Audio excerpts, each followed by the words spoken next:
Now we're joined with Lou DiBella.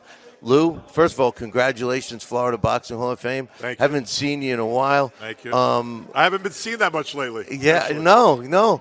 Well, let's talk about what's your thoughts. First of all, what's your thoughts on getting into the Florida Boxing Hall of Fame?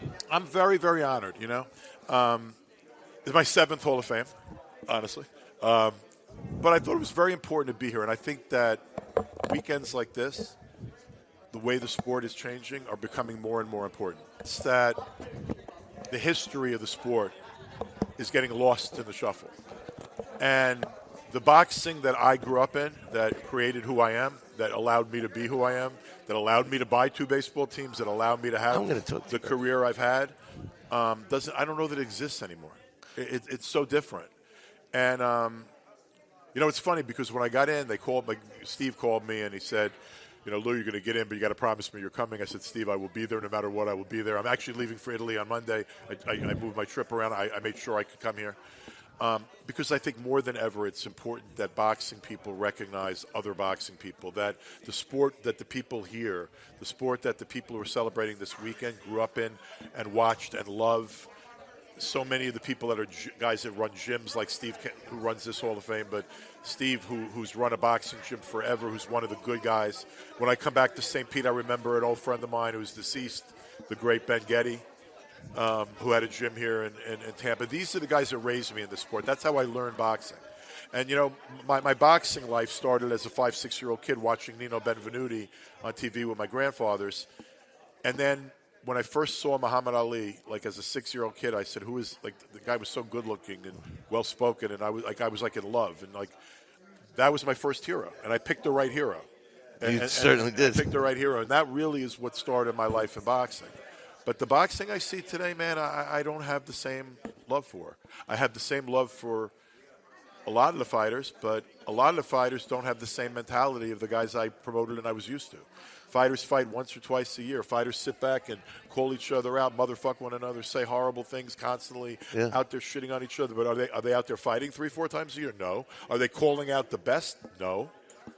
And then you got to subscribe to 17 different places at exorbitant amounts of money to watch the fights. You used to get on HBO, Showtime, ESPN, and everywhere else. But you know what? We're responsible. The guys like me. I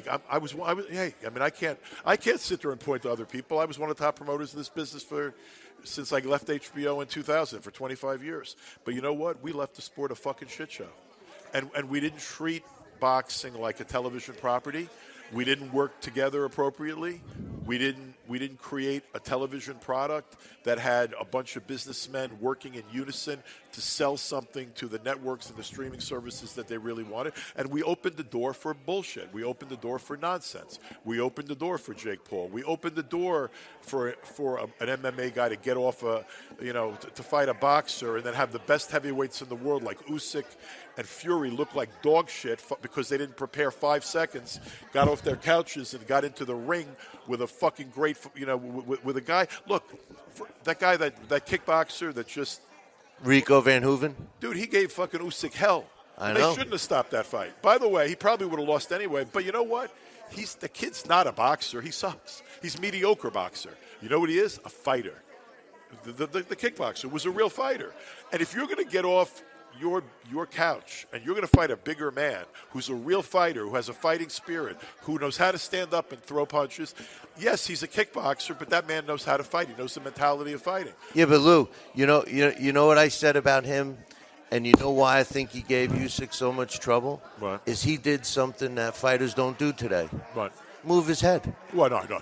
First of all, the kid was impressive for a guy that's really not a fighter. And I think he was winning that fight. It was damn close. No, he was winning the fight. He was winning the fight easily. The tide was turning.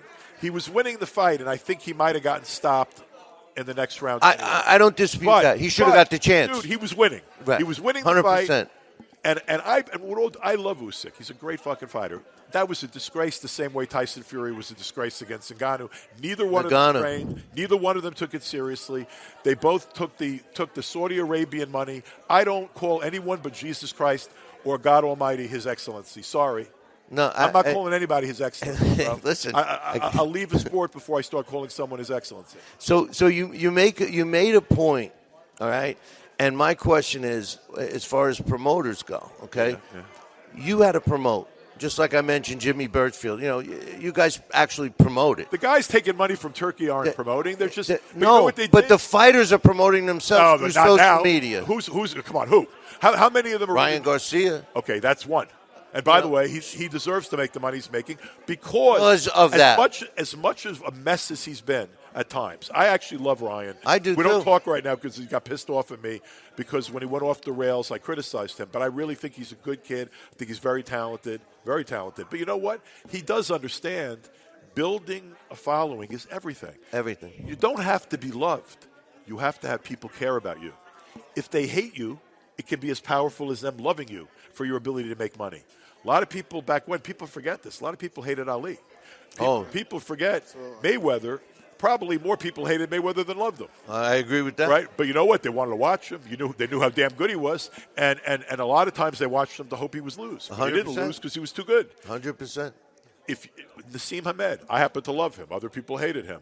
But he made more money than best ring entrance on the carpet. One of the greatest entertainers in the last 50 years in boxing. He was an entertainer. He got it. Other guys back when were social media influencers before there was social media. Right. Why do you think Rocky Graziano was a star? There were a lot of guys who were stars for Hector Camacho. Warriors. Hector Camacho, for being so colorful, for being characters. Boxing always had a lot of characters. It also always had a lot of bad guys too. I mean, there were good guys, there were bad guys. There were always, back when, there were more good guys than bad guys. I'm not sure that's the case anymore. I probably would argue right now that there might be more bad guys than good guys.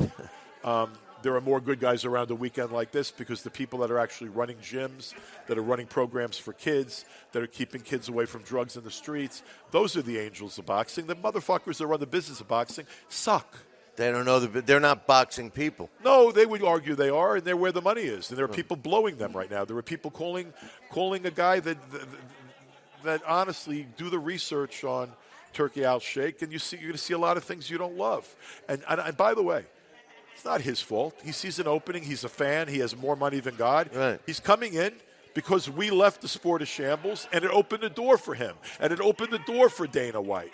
You think Dana White loves our sport? You think Dana White really understands our sport? But you know what, man? I'm not going to down Dana White. He's a good businessman. He's run UFC's a tremendous MMA promotion. The laws just changed because his best friend's sitting in the White House, and they laid out a red carpet that's longer than that red carpet on the floor right now. They laid out a red carpet for UFC that they're going to have an easy path to dominating boxing in this country.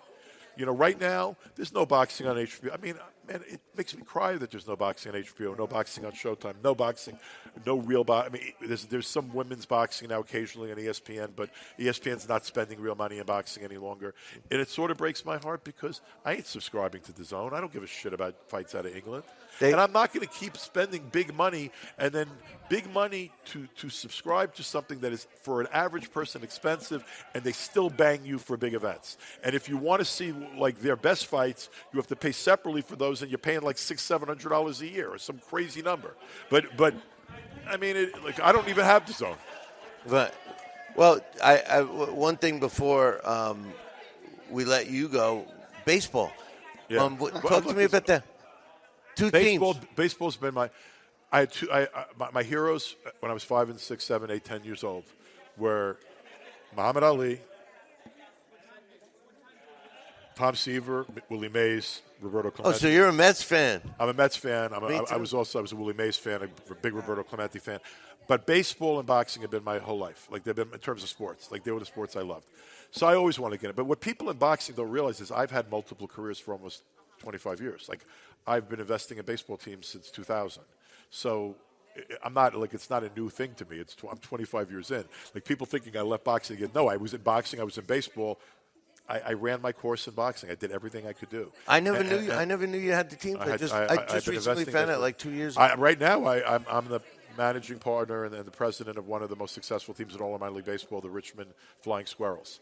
We average almost 7,000 people a night in attendance. That's 71 times a year. That's beautiful. Right? So 500,000 people come into my baseball games, every year. So it's I love baseball, and I love minor league baseball. I love being able to offer a fun experience to families that's affordable. Politics. There's politics in everything. And I had to build a ballpark in Richmond. I just built a $130 million ballpark. You should come to Richmond and check it out. I'll give you. I definitely. You come in and get a group from the Florida Hall of Fame, and I'll give you the owner's box one day. Come in as my guest. You fly, go down there and check it out. Also, Richmond's a great town. But great town. I love baseball. I love our fans. I love the people of Richmond. But dealing with politicians, I'd rather deal with Don King. Well, listen, I'm going to talk to you more about baseball because I got something to talk to you about that. Yeah. But I appreciate you coming on. Yeah. And, tomorrow, the Hall of Fame called me. They said, "What do you want as your walkout song?" I said, "Take me out to the ball game." There you go. Did you really? Fantastic. I did. That's exactly what I said. Good to see you, bro. Yeah, I'll see you over the weekend. Yeah, I'm going to go watch the Knicks game. Let's go, Knicks. Go, New York. Go, New York. Goodbye.